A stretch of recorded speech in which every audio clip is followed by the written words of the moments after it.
Now I can start to convert the template. I begin with the header.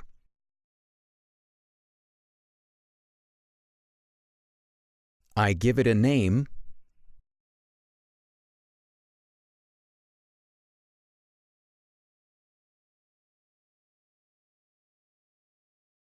And because I want to use the WordPress Customizer in my theme, I start by creating a section with the Customizer section action.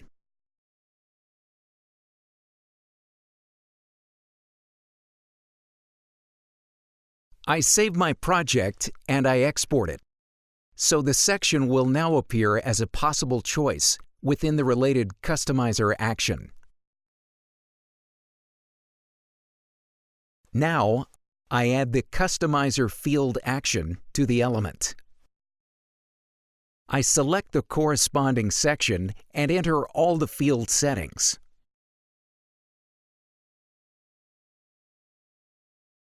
Here, I want to be able to customize the background image. Again, I save my project and export it. This time I will use the Command W or Control W keyboard shortcut to proceed. Now I can switch to WordPress and see the result. I click on Customize.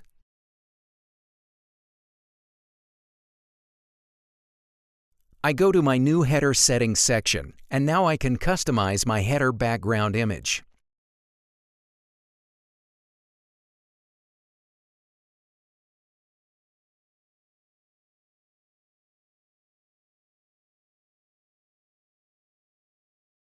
Of course, the result is visible on the front end.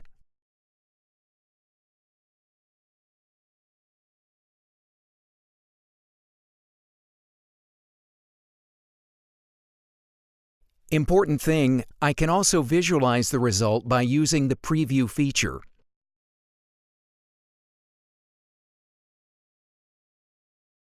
And in the next video, I will convert the header content.